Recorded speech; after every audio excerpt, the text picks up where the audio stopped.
Hola chicos, ¿cómo vamos? Ya pasamos a nuestra segunda clase. Esta clase es entonces sobre campo eléctrico, lo básico de electrostática. Comenzamos con fuerzas de Coulomb. ¿De dónde partimos? Partimos de la existencia de cargas eléctricas, que hay cargas positivas y negativas.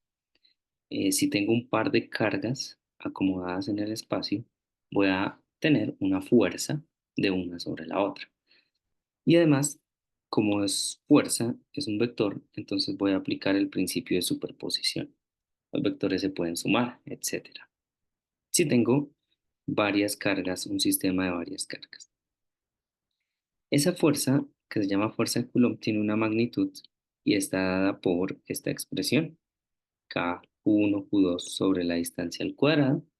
Y cuando uno hace que K es igual a 1 sobre 4pi epsilon sub 0, puedo tener esta expresión que es la que vamos a utilizar alrededor del curso, la más conocida. Ese epsilon sub 0 es la permitividad eléctrica del vacío, es dada por esta constante de acá, Coulomb cuadrado sobre Newton metro cuadrado, o también se mide en faradios sobre metro, que más adelante podemos utilizar esto. Esta es otra forma de ponerlo, es una aproximación. Bueno, aunque esto tiene más decimales, ¿no?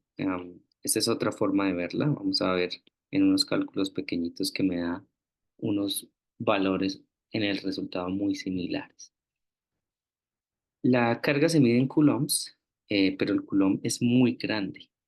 Nada más piensen en que la carga de un electrón es 10 a la menos 19 coulomb. Bueno, con el negativo, esta sería la carga del protón.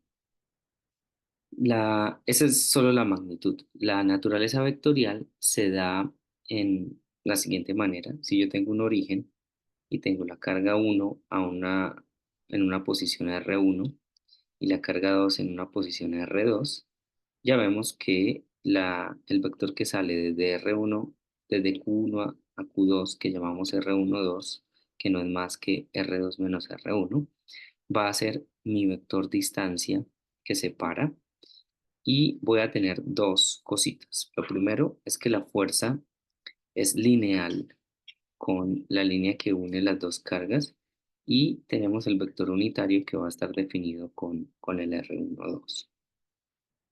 Entonces, ¿cuál es la fuerza que Q2 siente debido a Q1? Pues ya sabemos que es 1 Q2, 4 pi epsilon sub 0. Aquí la distancia sería la magnitud de R12 al cuadrado en la dirección A12. ¿Vale? Esta es la fuerza que siente 2 debido a 1 o que 1 le hace a 2. Por eso esta notación de acá, 1 le hace a 2. ¿Cómo hallo ese vector unitario? Ya lo aprendimos en la clase anterior. Agarramos el vector distancia acá y lo dividimos entre su magnitud. Esta es otra forma de ponerlo. Y pues yo sé que utilizando R12 tengo esta definición para ese vector unitario. De esa manera, pues podemos escribir la forma vectorial de la fuerza de Coulomb. Vamos a ver un ejemplo. Tengo dos cargas. La primera carga es de 3 por 10 a la menos 4 coulomb y está localizada en el espacio en el punto M 1,2,3. Y la carga 2 tiene esta carga y está ubicada en este punto M. La pregunta es, ¿cuál es la fuerza que hace Q1 sobre Q2? ¿Vale? Entonces, ¿qué necesitamos? Pues necesito el vector distancia R12, que lo hago simplemente restando estas componentes. Lo tengo acá, sería este. Listo. La magnitud de ese vector sería 1 al cuadrado más menos 2 al cuadrado más 2 al cuadrado, raíz, y eso me da 3. Entonces, esto es equivalente a tener dos cargas, Q1 y Q2, separados a una distancia de 3. En este caso puede ser metros, centímetros, no especifica, digamos metros. Ahora, teniendo R12 y la magnitud de R12, yo puedo hallar el vector unitario que me da la dirección de la fuerza, dividiendo uno entre los otros. Y es simplemente un tercio de R12, que es este. Asimismo, entonces la fuerza toma la siguiente forma. Carga 1 por la carga 2 sobre 4pi, esto que está acá es epsilon sub 0, por R12 al cuadrado, que sería 3 al cuadrado, por el vector unitario A sub 12, que sería este que acabamos de ver. Si hago las multiplicaciones, ahí ustedes pueden ir verificando lo que se cancela. Vea, 4pi se va con este y me quedó un 9, que se va con este. Bueno, ahí ustedes pueden ir mirando y confirmar que nos da este resultado de acá. Tengo una fuerza de magnitud 30 newton y tiene esta dirección, ¿vale? O como vector en sus componentes sería F2 sub X es menos 10, F2 sub Y es 20 y F2 sub Z es menos 20. Esto es la fuerza que la carga 1 le hace a la carga 2. Pero por ley de acción y reacción, vuelvo y tomo el mismo dibujo. Yo sé que si hay una fuerza que el, la carga 1 le hace a 2, automáticamente va a haber una fuerza que la carga 2 le hace a 1. Ejemplo, la fuerza de la Tierra y el Sol y la Tierra. A esto yo lo llamo 1, F21 y este F12. Por ley de acción y reacción, tengo esto, son iguales pero en dirección opuesta y también de esta forma, sin el primer índice, ¿vale? Vale, esta es la fuerza que 1 le hace a 2, entonces me quedó al revés. Podemos acomodarlo. Esta sería la fuerza 2 y esta sería la fuerza sobre 1, sobre 1. Así que la fuerza 1 en este caso, que es la fuerza que 2 le hace a 1, tendría esta forma y yo simplemente utilizo una conversión entre los vectores unitarios, que A21 sea menos A12 unitario, para tener esta forma de acá, ¿vale? Esto es lo mismo, F21 menos F12. Y podemos hacer un ejemplo acá. Tenemos estas dos cargas en estos dos puntos, facilito, y queremos hallar la fuerza que A le hace a B. ¿Qué necesitamos? RAB, hacemos la resta como en el ejercicio anterior, me daría esto en metros, la magnitud, que es agarrar las componentes y elevarla al cuadrado, que me da raíz de 218 o 14.76 metros. FBA, que es la misma que la fuerza que hace la carga B sobre la carga A, F sub A, me queda 1 sobre 4 pi epsilon sub 0, el producto de las cargas, la distancia al cuadrado, sería 218, y el vector unitario, que lo puedo armar, ¿no? Sería este vector RUAB sobre raíz de 218, o sea, este que está acá. Yo sé que el vector BA se relaciona con el vector AB a través de un menos, ¿vale? Porque aquí tengo los vectores de AB. Primero está el A y luego el B. Eso es como que si quisiera calcular la fuerza que A le hace a B. Pero la pregunta es, ¿cuál es la fuerza que B le hace a A? Entonces tengo que usar la tercera ley de Newton. Y está acá, ¿no? Ahí es donde la hago. Entonces la fuerza A es 1 sobre 4 pi epsilon sub 0, con epsilon sub 0 esto, el producto de las cargas, la distancia al cuadrado, y como este es AB y necesito ABA, pues lo multiplico por menos, está acá, y dejo el mismo. Una vez tengo eso, por favor verifiquen, no sea que la hayan barrado, pero creo que no. Operan, primero lo que está por fuera, me queda una magnitud de 9 sobre 218 y este sería el vector unitario. O si quiero en componentes, me quedaría algo así. Vean, este factor es 10 a la menos 3 para cuando estén haciendo sus cálculos. 10 a la menos 3 newton, o sea, milinewton, ¿vale? No es tan complicado. Ahora, si hago lo mismo y en vez de epsilon sub 0 tomarlo de esta forma, lo reemplazo por la otra constante que sería 8.854 por 10 a la menos 12, pues es similar, ¿no? O sea, lo único que cambia es esto.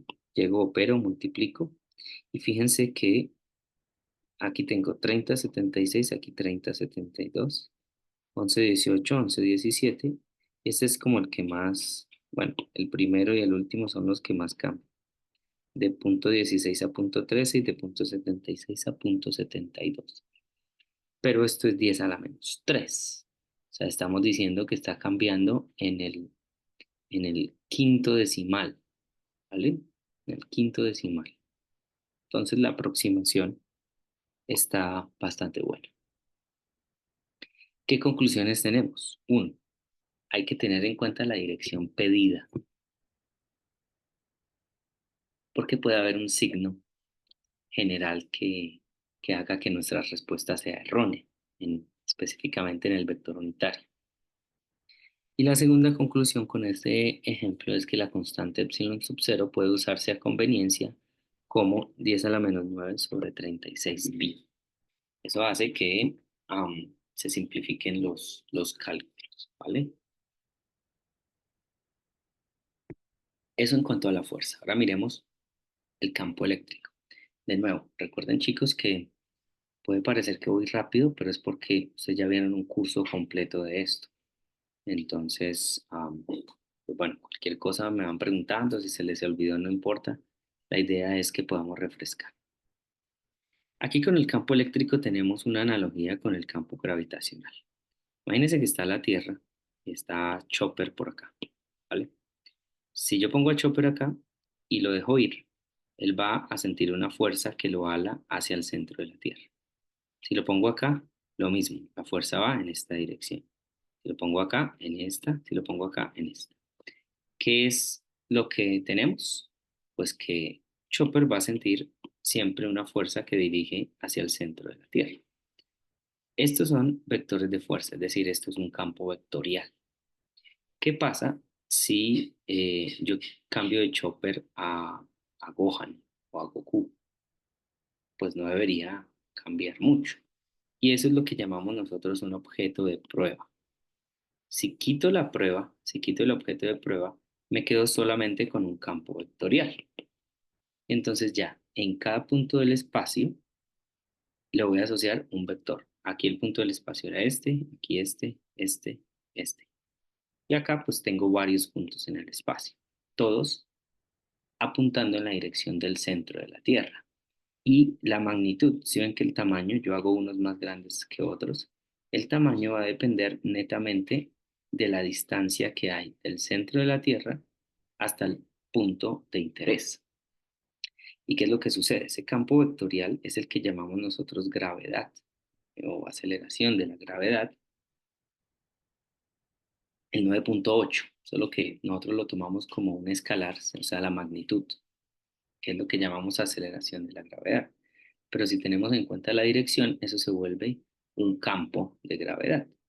Por eso es que la fuerza gravitacional se da como G, el producto de las masas sobre distancia al cuadrado.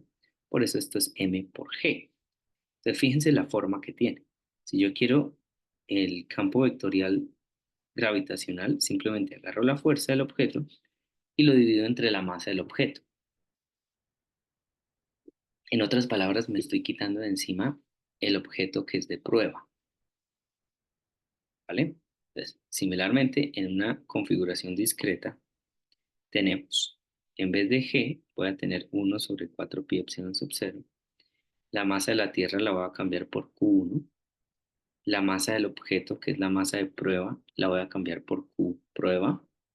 Y voy a tener la dirección que me une la carga 1 con el objeto de prueba, o en este caso la carga de prueba.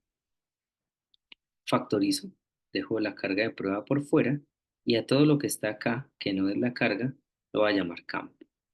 De manera que el campo de la carga 1 es la fuerza de prueba, bueno, asociada al objeto, a la carga de prueba,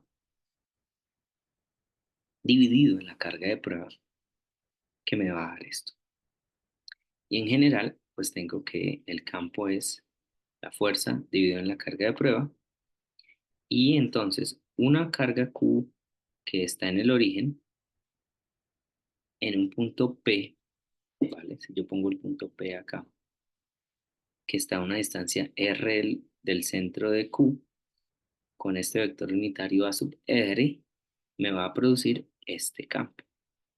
Q sobre 4pi epsilon sub 0, la magnitud al cuadrado, que es R cuadrado, en la dirección radial.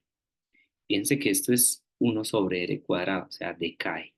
A medida que yo me alejo, si si es el punto P, digamos que aquí en punto S, el vector asociado a este señor va a ser más pequeño que el asociado al P, porque la magnitud del campo disminuye con la distancia al cuadrado.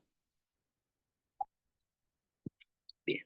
En general, ¿qué pasa si yo pongo este sistema de coordenadas en otro lado? Entonces pongo el origen acá. La carga va a estar en un vector R' y el punto P donde yo quiero encontrar el campo va a estar en un punto X, Y, Z que está determinado por un vector R. Entonces, este vector es importante, que es el que une la carga con el punto, y simplemente el campo eléctrico en R, en ese punto P, va a estar dado por la carga sobre 4pi epsilon sub 0, la magnitud al cuadrado, que sería este al cuadrado, y el vector unitario, que es R sobre la magnitud de R. O sea, es la misma estrategia, solo que estoy poniendo lo que ya sé de vectores, ¿vale? Si uno este con este, me da el cubo y tengo esta expresión intermedia. Y si lo pongo en general, ya con coordenadas x, y, z en cartesianas, y x', y', z', pues me toma esta forma. ¿Vale? No está en el otro mundo, las coordenadas cartesianas son fáciles de trabajar, entonces pues ahí está. Como es un vector, ¿vale? Es un campo vectorial, me agarra objetos en el campo vectorial y me los manda también a un campo vectorial, entonces yo puedo sumar vectores, ¿cierto? Si puedo sumar vectores, pues puedo sumar campo eh, eléctrico. En este caso es también un vector. Entonces, imagínense la siguiente situación. Tengo el origen acá. ¿Listo? Esto es en 3 dimensiones. Tengo el origen acá. Tengo una carga Q1 aquí. Tengo una carga Q2 en este otro lado. Y yo quiero saber el campo producido en este punto P. ¿Ok? Pues como es un vector, pues el campo en ese punto va a ser el campo debido a la carga 1, que sería este de acá, E1, más, vectorialmente hablando, el campo debido a la carga 2, que sería este señor de acá. Como son dos vectores, los puedo poner en un coplanar, coplanares, o sea, que viven en el mismo plano, y le hago suma de vectores, ¿vale? Sencillito. ¿Qué es lo que es importante acá? Pues obviamente saber estas direcciones, saber las coordenadas R1, R2, R. Este va a ser R menos R1, este va a ser R menos R2. ¿Listo? Y las coordenadas, por supuesto, del punto P. Si yo empiezo a poner más cargas por acá, N cargas, perdón, entonces pues tengo que seguir sumándole aquí las cargas. Así que en general, el campo eléctrico es una suma de campos eléctricos entre parejas. La fuerza de Coulomb se da entre parejas. Y aquí el campo eléctrico se puede ver como una pareja entre una carga y un punto. O sea, en general es solo una carga. Esas cargas se llaman cargas fuentes, ¿vale? Para que tengan ahí en cuenta. Miremos este ejemplo. Debemos encontrar el campo eléctrico en el punto 1,1,1 debido a 4 cargas. Ok, son 4 sumas. Las cargas son iguales, 3 nanocoulomb, y están localizadas en estos 4 puntos. Entonces el dibujo está acá. Tengo son coplanares. Todas tienen z igual a 0. Y el punto está aquí arribita, como en la mitad, pero no, 1, 1. Está como en una esquina en la parte de arriba, ¿vale? Está por encima de P1. Entonces, del origen, pues tengo que sacar todas estas distancias, que son R1, R2, R3 y R4, y luego el R que va de aquí a acá. Pues entendamos el dibujo, estas son las distancias necesarias y vamos a hacerlo de manera ordenada. ¿Dónde está P?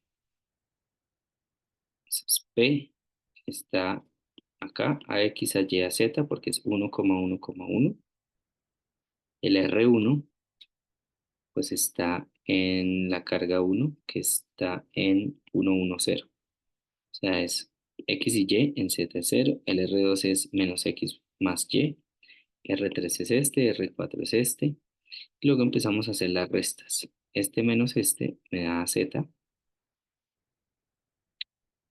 perdón, este es R3. Este menos este. La X se va, la Y se va y me queda solo la Z. R menos R2 se suman las X, se va la Y me queda la Z. R menos R3 se suman las X, se suman las Y me queda todavía la Z. Es el más grande. R menos R4 se van las X, se suman las Y me queda la Z. Ahí está, ¿vale? Luego necesito las magnitudes. La magnitud de este es 1, de este es 5, de este es 3, porque 4 más 1 es 9, raíz de 9 es 3, y de este es otra vez 5. Para este caso, yo voy a asumir, no asumir, voy a utilizar la definición de epsilon sub 0 con esto, porque me facilita los cálculos. Entonces es simplemente poner la suma, ¿no? Debido a la carga 1, debido a la carga 2, debido a la carga 3, debido a la carga 4. Aquí factorizo Q sobre 4 pi epsilon sub 0 y me queda 1 sobre la distancia 1 al cuadrado en dirección de acá, 1 sobre la distancia 2 al cuadrado en esta dirección, etcétera. ¿Bien? Bien. De resto de álgebra les invito a que por favor analicen para ganar un poquito de tiempo y voy a obtener este valor. Las unidades de campo eléctrico, pues si es F sobre M, perdón, F es F sobre K, la carga, perdón. Entonces esto es Newton sobre Coulomb, que es lo mismo que decir voltio sobre metro. Después vamos a ir a ver um, la correlación entre las dos, pero yo creo que ustedes conocen eso, ¿vale? Porque el campo también es voltaje por distancia. Eh, voltaje, no, el voltaje es campo por distancia, es que es la cosa, ¿vale? Aquí empiezan las tareas. Tenemos ejercicios como la vez pasada en las páginas. ¿Y cómo son esos ejercicios similares a esto? Tenemos una configuración discreta. Discreta quiere decir que se puede contar separadamente. Aquí hay 4 cargas. 1, 2, 3, 4. Continuo es como si pudiera hacer aquí como un anillo cuadradito. Sí, esa es la terminología. Un aro cuadrado. No, ¿cómo se llama eso? Sí, ¿no? Un anillo rectangular. Eso sería lo de carga continua, distribuciones de carga continua, que es lo que vamos ahora a ver. Suponga lo siguiente, tenemos un volumen y de ese volumen yo quiero saber el campo eléctrico en este punto P, ¿vale? Que está situado en R. Pues yo lo voy a hacer como una suma. Agarro un pedacito pequeño, que lo llamo delta Q, en un volumen delta V, y utilizando conceptos de física 1, yo puedo decir que ese diferencial de carga es igual al volumen por una densidad de carga volumétrica. De manera que la densidad volumétrica es el límite cuando delta V tiende a cero de delta Q sobre delta V. Y eso es en cuanto a volumen. Si tengo una distribución superficial, lo llamo densidad de carga superficial. Si es lineal, pues lo llamo distribución de carga lineal. De esta manera, yo puedo ver, aquí me faltó el intermedio, ¿no? Esto es de Q, de V. O sea, al pasar este al otro lado, pues yo puedo tener que Q es la integral de ρ por dV, en una integral volumétrica de volumen, 3 dimensiones. Y entonces, el diferencial de campo en el punto P, debido a ese diferencial de carga, equivale a la misma estrategia de antes, la carga sobre 4pi epsilon 0 distancia al cuadrado por el vector unitario. Así de sencillo. Pero ¿quién es el diferencial de carga? Esto. ¿Vale? Y entonces leemos la contribución al campo E en R de delta Q localizada en R'. Te recuerden, las cargas siempre van con las coordenadas primas, los puntos van con coordenadas no primas. ¿Ok? ¿Qué es lo que digo acá? El campo total, pues es simplemente la integral de esto en el límite en que delta B tiende a cero, que es un diferencial de volumen. De manera más concreta, pues la densidad volumétrica va a depender de la posición en donde está mi distribución. Es una función de eso. ¿Cómo es eso? Pues si estoy por fuera de la distribución, pues la densidad es cero. Pare de contar. Pero si estoy dentro de la distribución, por eso la integral va sobre el volumen primado, que es donde vive la distribución de carga. Miremos un ejemplo. Yo quiero calcular la carga total de una distribución volumétrica que tiene esta forma y vive en este intervalo. La raíz, perdón, valor absoluto de x, de y y de z están entre 0,1 y 0,2. ¿Qué significa esto? Pues que son dos cubos, porque x, y, z viven entre 0,1 y 0,2, pero hay otro en la parte negativa que vive entre -2 y -0,1. Entonces son cubitos, ¿vale? Por acá hay uno, por aquí está el otro, del lado 0,1, 0,1, y viven en el espacio, y son como la imagen en el espejo, podríamos verlo así, ¿ok? Bien. Y fíjense que esta distribución va como x al cubo en cada una de las coordenadas. Es decir, para los x positivos voy a tener una densidad volumétrica positiva, pero para los ejes negativos, mi densidad volumétrica va a ser negativa, porque un número negativo al cubo me da negativo, un número positivo al cubo me da positivo. Entonces ya podemos saber eh, cuál es la carga total, ¿no? Si estoy sumando cargas, pues aquí voy a tener una carga negativa, perdón, y una carga positiva. Como son cubos iguales, yo esperaría tener que la suma sea cero. Pero bueno, hagamos la integral para darnos cuenta. Es una integral volumétrica, todas van de 0,1 a 0,2. El diferencial de volúmenes de x, de y, de z, y esta es la densidad. Como son iguales, separo y me doy cuenta de que es el producto de tres integrales iguales, entonces hago una integral, porque son variables mudas, y la elevo al cubo. Al hacerlo me da esto de acá, que es este, me da 5,3 por 10 a la menos 4 coulomb en la parte positiva. Pero en la parte negativa se invierten los signos y además se invierte el orden de integración, porque en la recta numérica voy de -0,2 hasta -0,1 en esta dirección, a diferencia de que voy de 0,1 a 0,2 en esta dirección, por eso cambia este orden. Haciéndolo así nos da un signo negativo, nos da un signo negativo y pues comprobamos lo que habíamos analizado antes de manera lógica. La suma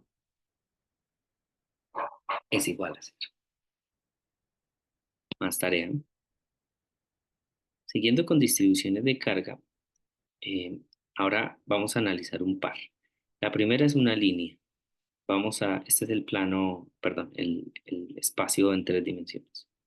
Tengo X, tengo Y, tengo Z, y voy a poner una línea cargada en toda la vertical, es decir, en toda Z.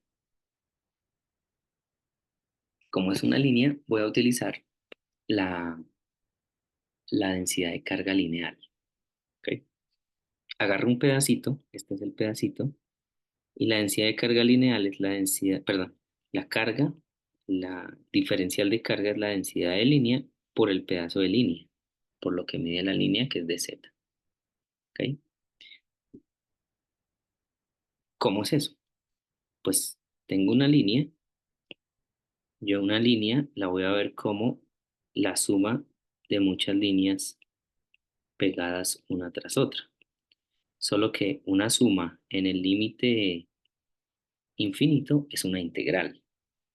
En otras palabras, yo lo que voy a hacer es, como yo ya sé calcular el campo eléctrico de una carga, de otra carga por acá, de otra carga por acá, de otra carga por acá, y la sumo, pues al final voy a tener una integral. Esa es como la estrategia, ¿vale? Entonces, fíjense, agarro ese diferencial, lo mido en el punto P, yo sé que este es la línea que los une y por tanto me va a generar un campo eléctrico en esta dirección. Por simetría, en una línea tiene simetría cilíndrica, ¿cierto?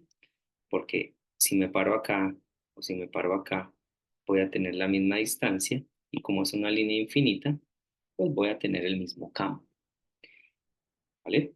Entonces tiene simetría cilíndrica. Si cambio ρ y cambio phi, que es este ángulo que está acá, no me va a cambiar el campo. Entonces, de nuevo, mis cosas importantes van a ser el origen, la distancia hasta donde está la carga, del origen a la distancia donde está el punto, y la distancia que separa la carga con el punto, ¿vale? Este diferencial de campo es la contribución al campo total debido al diferencial Q y tiene estas coordenadas cilíndricas, perdón. La coordenada Y, lo estoy poniendo acá para que coincida.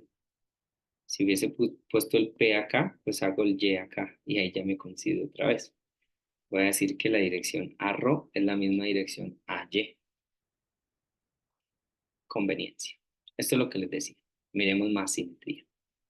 Si esta es mi línea y tengo un Q acá, tengo otro de Q acá, que está separado a la misma altura, ¿ok? Es decir, esta distancia, llamémosla Z, es esta misma Z, ¿ok? Como es el mismo diferencial de carga, van a producir la misma magnitud de campo, pero en direcciones diferentes. Este me produce un campo hacia acá que llamo DE2 y este me produce un campo hacia allá que llamo DE1. Lo que les acabo de decir, como todo es lo mismo, ¿vale? Eso quiere decir que este es θ1, pero pues yo estoy definiendo el θ de aquí hasta arriba en contra de las manecillas del reloj. Pero es equivalente. A lo que voy es que todas mis variables son iguales: ángulo, distancia, distancia de la carga, distancia al punto. Todo es igual, entonces la magnitud del campo es igual. Lo que cambia es la dirección. Pero como los ángulos son iguales, pues voy a tener una cancelación en coordenadas z. Esta de acá, esta de acá es igual a esta, pero en direcciones opuestas. Entonces se cancela. Y por tanto, la suma de esas dos contribuciones es dos veces la densidad de campo eléctrico en dirección ρ, porque está esta cancelación. Y lo que les decía del punto, yo lo escojo 0y ρ, 0y 0 y hago que y sea ρ en mis coordenadas cilíndricas. Una vez hago eso, pues pongo el campo. ¿Quién es el de ρ? Pues es la carga, este es el delta Q o de Q sobre 4pi epsilon sub 0 por el vector que los une sobre R menos R' el Q. No es más. ¿Quién es R'? R' parte del origen hasta la carga de aquí a acá y pues ese tiene, en ρ tiene 0, ¿cierto?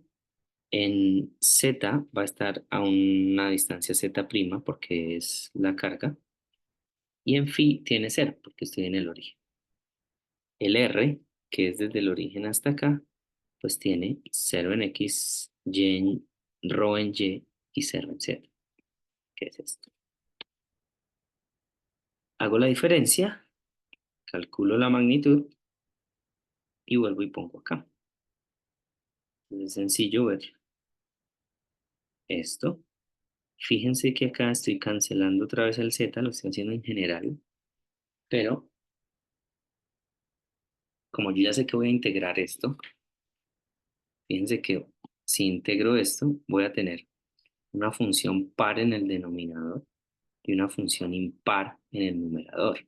Y como esto va de menos infinito a infinito, pues función par, perdón, función impar por función par en el infinito, eso me da cero. Sin argumentos de simetría, pero ya sabíamos que se iba a ir para cero con simetría. Entonces tenemos que integrar y solo voy a tomar esta parte. Para hacerlo, utilizo esta sustitución. Z' rho cotangente de z es esto, menos cosecante cuadrado, y analizo un poquito los límites de integración. Cuando z' va a infinito, θ va a pi, porque cotangente de pi es menos infinito. Si z' va a infinito, θ va a ir a menos pi. Eso va porque estoy cambiando la variable y quiero cambiar los límites de integración. Bien, te reemplazo esto acá y obtengo esta señorita, una integral. Es fácil, ¿cierto? Porque ya llego y factorizo. 1 más cotangente cuadrado es cosecante cuadrado, se va a cancelar. Y me queda una integral muy sencilla, que es la integral de dθ, evaluada de pi a menos pi. Y eso me da menos 2pi, el menos se me cancela acá. Y al final encuentro que la componente en ρ del campo tiene esta forma. Y al ponerle su vector unitario, pues queda en la forma final así. ¿Sí? Fíjense que depende de la distancia. Es decir, entre más me alejo del punto, el campo va a decrecer hasta que llegue a un lado en el que va a ser cero. Es como si no estuviera. ¿Va? Bien. ¿Qué pasa si no está en el origen esa línea de carga? Entonces, antes estaba acá, ahora la estoy moviendo a esta distancia. Bueno, no es tan difícil, simplemente un cambio, ¿no? En vez de hablar de a rho, voy a hablar de AR. Y en vez de rho, voy a llamar R, que es la distancia entre la distancia entre la carga y P. Ok. Esta es distribución de carga y P. Esta es la distribución de carga y el punto P está acá. Eso es lo que yo llamo R. Es como cuando ustedes veían transformaciones en matemáticas, era transformar el ρ eh, a unidades en X, P unidades en Y, C unidades en Z. Fíjense acá, es eso. 6 a la derecha, 8 a la derecha, ¿por qué? Porque el punto en donde está con respecto al origen, 6,8,0. Entonces solamente hacer una transformación pequeña. El resto es lo mismo. Una vez tengo R, hallo A, este es el vector unitario, que ahí está, y listo. Fíjense que es lo mismo de antes, esta, en vez de ρ es R, que vale este señor de acá, perdón, sí, este, y en vez de A sub ρ, pues es A sub R. Reemplazo acá y listo. Opero, simplifico y tengo una expresión general. Solo que ahora va a estar en coordenadas cartesianas. Ejemplo, tengo el espacio, que es este, ¿vale? Este es mi espacio, X, Y, Z. Le voy a poner una línea de carga infinita sobre el eje X y una línea de carga infinita sobre el eje Y. Este y este. Y voy a evaluarlo en un punto P, el campo, sabiendo que la distribución lineal es 5 nanocoulombs sobre metro. Ese punto P está 4 unidades arriba del origen. O sea, sus coordenadas es 0,0,4. ¿Listo? P 0,4. Ahí está. De manera que si considero este señor de acá, que es una línea, y esta línea paralela, esta distancia es 4. Es decir, ρ es 4. Si considero esta paralela, la distancia es otra vez 4. Tengo esto. Rho es 4 para las dos distribuciones. En los dos casos, A sub rho es la misma A sub z, que va en esa dirección. ¿Dónde está la z? Ahí está. Y ya, principio de superposición son 2. Entonces el campo de esta más el campo de esta. Pero ese campo es así sencillito. Esto va a ser z, y aquí voy a cambiar el 4 y voy a multiplicar por 2. Y listo. Ahí se halla. ¿Sí ven? Ahí está.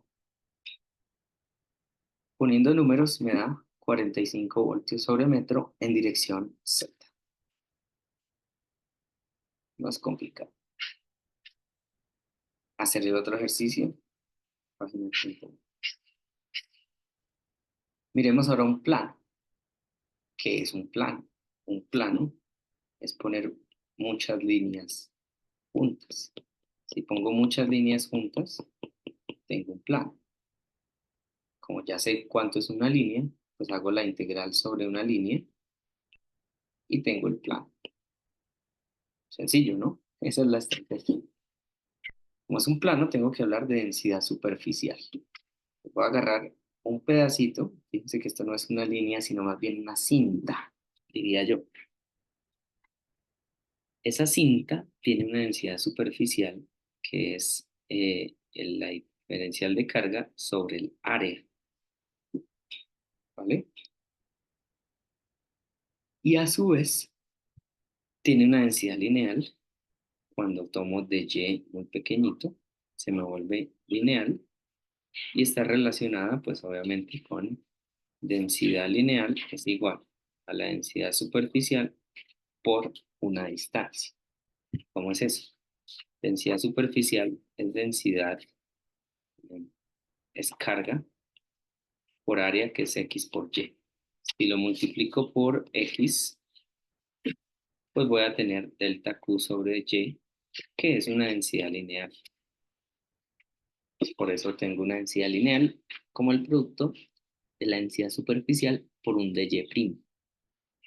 Es prima porque se refiere a la distribución de carga y es dy' porque yo sé que tengo que sumar todas las líneas desde menos infinito hasta infinito para obtener un plano. ¿Ves? Todo está conectado. Si este es el origen y este es el punto donde yo quiero calcular el campo, fíjense que tengo que agarrar desde mi dq o delta q, y ahí trazo el vector. Ese es el vector R entre el diferencial y el punto. Entonces es fácil ver que es igual a x cuadrado más y prima cuadrado. X cuadrado porque el punto está sobre x, y y prima cuadrado porque la distribución está, este es y prima y este es x. Pare de contar, no es más. Otra vez por simetría, el campo será diferente de cero en la dirección a x. ¿Cómo es eso? Pues imagínense, esto es un plano infinito. Para esta línea de acá, tengo esta línea de acá, que me va a generar el mismo campo, pero con dirección opuesta. Entonces tengo simetría. Así que el diferencial de carga va a ser la proyección sobre x, que tiene este coseno, y el campo de una línea de carga, que es la carga sobre 12 pi epsilon sub 0 por la distancia. Miren acá, la, la densidad de carga, 2 pi epsilon sub 0 por la distancia. Densidad de carga, 2pi epsilon sub 0 por la distancia. Y lo proyecto, que es la componente sobre x, coseno teta. Pero como esto es un triángulo rectángulo, el coseno de teta es x adyacente sobre hipotenusa, que es r. Entonces voy a poner esto acá y me queda de esta forma. Como yo quiero integrar desde menos infinito a infinito, que es donde corre y, lo hago, busco en una tabla de integrales o si quiero hago sustitución y voy a obtener que esto me va a dar pi, que se cancela con este y me queda que el campo en x es la densidad superficial sobre 2 epsilon sub 0. Aquí el plano está al fondo y la dirección es aquí, en x, saliente. Si lo hubiese hecho por detrás, ¿vale? La dirección del campo sería saliente en la otra dirección. Eso es um, una característica de las cargas, ¿no? Las cargas producen campos que siempre salen de ellos. Así como en el ejemplo de la Tierra tenía fuerza siempre entrando, ¿vale? En este caso, pues específicamente para cargas positivas, el campo siempre es saliente. Y como tengo un plano, pues si este es el plano, sale hacia allá, sale hacia acá, ¿vale? Eso es lo que significa. Pero eso no es lo más importante, lo importante es que esta vaina es constante. Constante, quiere decir, no importa qué tan lejos yo me vaya del plano, esa vaina va a valer el número que valga, 5 voltios sobre metro, aquí en el infinito. Interesante, ¿no? Entonces es lo que digo.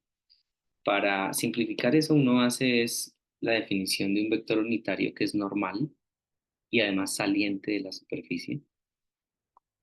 Y podemos escribir el campo de un plano infinito de manera vectorial. Lo que les decía es constante en todo el espacio. Con esto yo puedo modelar placas paralelas, los capacitores. Considero como dos planos infinitos, ¿vale? ¿Cómo hago que un plano sea infinito en, en la práctica? Si esta es una distancia A, pues, y esto es una longitud L, pues voy a hacer que A sea mucho menor que L. De esa forma me aseguro que para este punto de acá, prácticamente son placas infinitas. Pongo una positiva en cero, una negativa en A, y voy a mirar qué pasa con el campo de acuerdo a esta suma vectorial. En X mayor que A,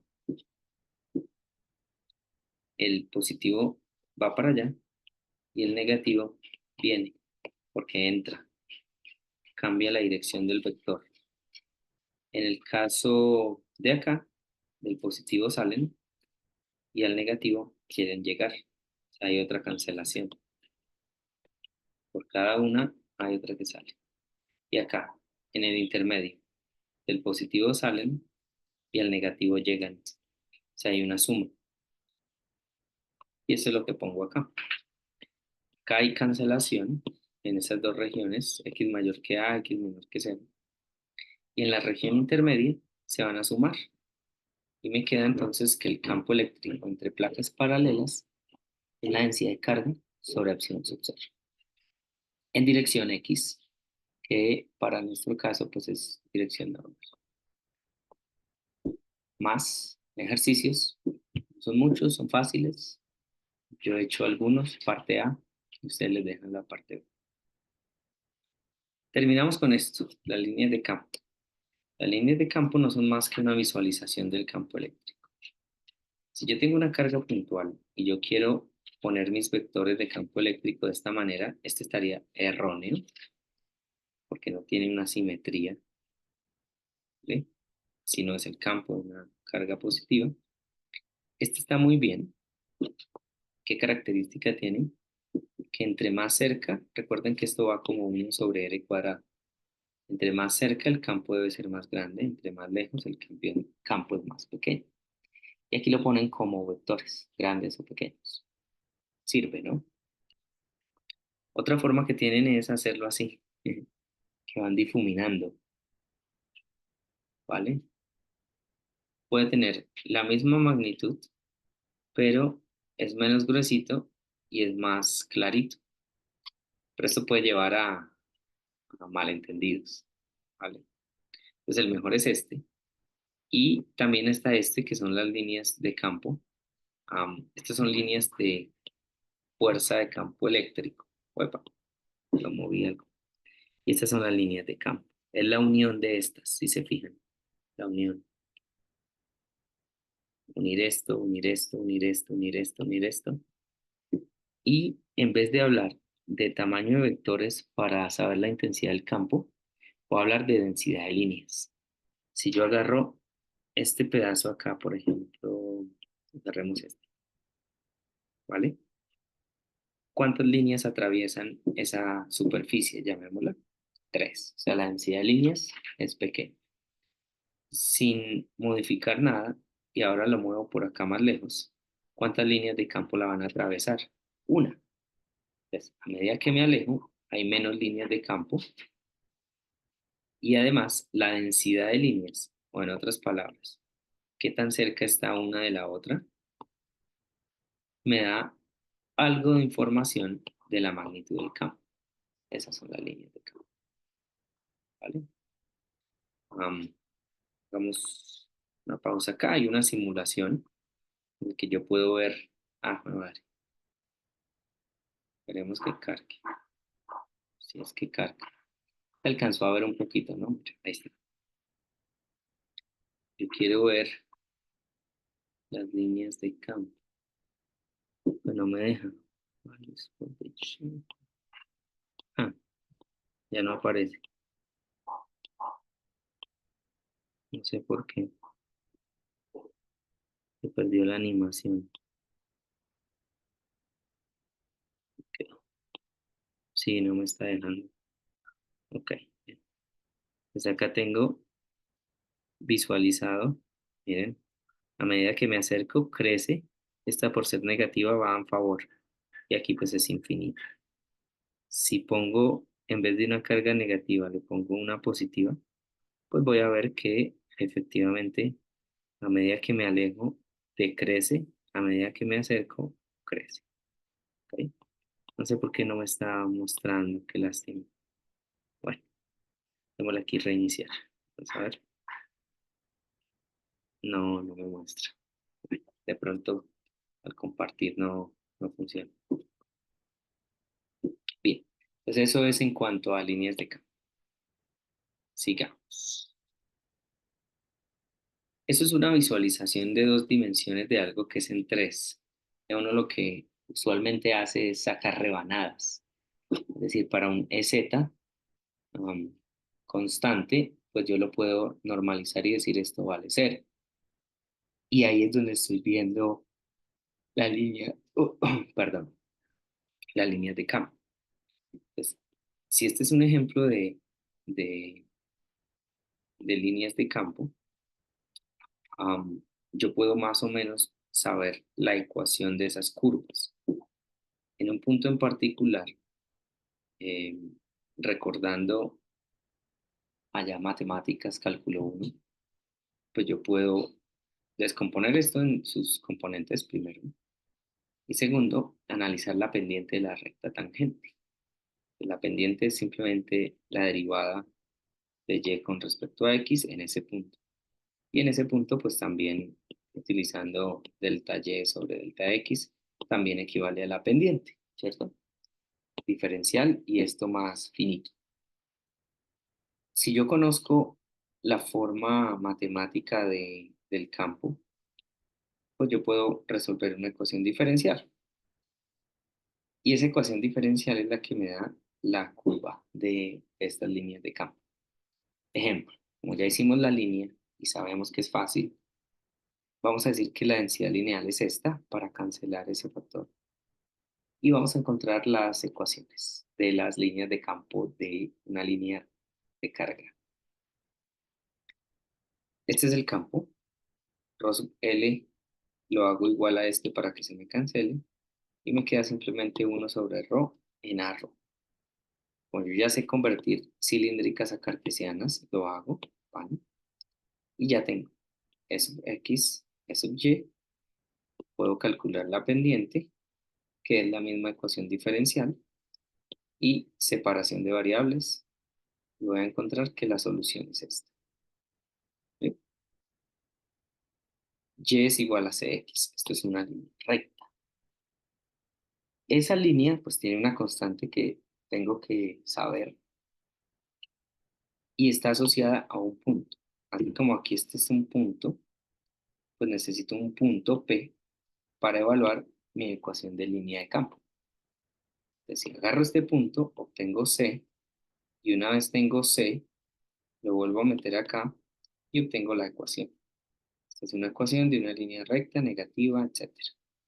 Pues fíjense que en el ejemplo anterior de las líneas de campo, esta línea es y igual a 0, es decir, c igual a 0. Esta línea es x igual a 0, o sea, 1 sobre c es igual a 0.